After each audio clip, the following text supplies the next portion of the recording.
ala grabika wala ni chama nge islamo ye ala grabko kishin ne be kiraka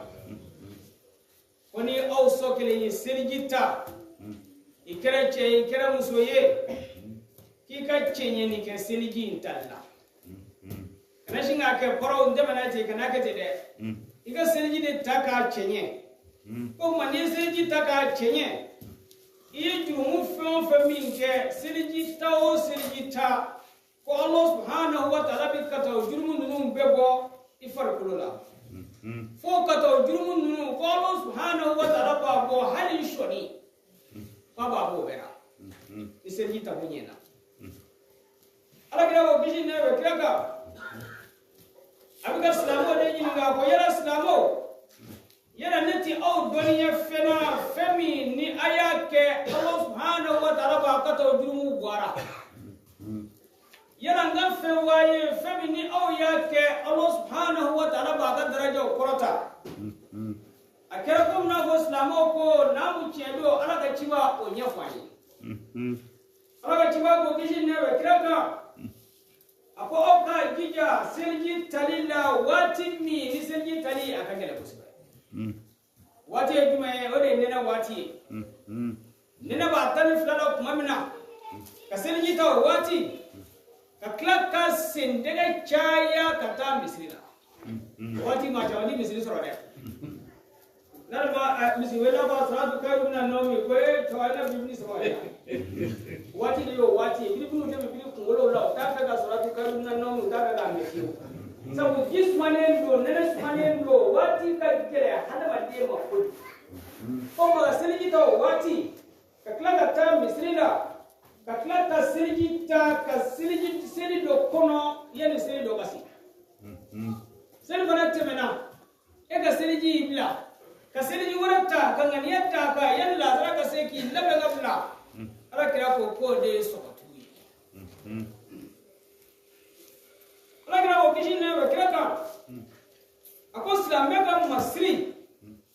ko bise yorona yoromi aka serji tabidda yoromna sabu ami serji min tani Allah rabbu manase arabna on deke kadaben to masi ni yira dura bido ma foni ala kiramu ni ala kan no ya na ala kiramu kishi ne kiraka awo kuma kira ko islamo ye beke hagli tora islame ke same kana ti ko ke foi kana ti ko ke ko Allah subhanahu wa ta'ala ti silim mine aw sokle ngolo abada kasra i hadasu i soro ina fo dongo ayi hadasu wala ya hadasu ye jume hadasu oye bawlu keli hadasu ye fiefli hadasu ye mazriye hadasu ye wadwiye hadasu ye manuye nizo kelen do no ye islame kesoro hal nasro ye almami ye ibesilila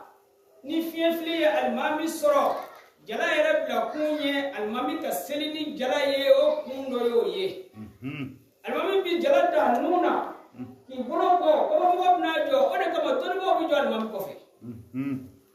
almami a borogo jala ba nuna abi ko abita selinita o ma bi ko almami nunu tira mi almami soro o ti fo bi o ma no yi soro almami wala ma islame ke ni nyatu ka senno ye iye ku badike shere mi fiye bi boni ka seli di mo gute ni seli to ye mi nge ubara ni ba nona ni sala bi ka seli musara mando yesna me kesoro o yesna me muso soro o mo go soro ki to sella seli intigeli mo wajibi laka ya fama amin ya fasalamu Allah ya rabbi jamana ala ka fasalamu dan bes da mo ka ala ka woni ala ka ko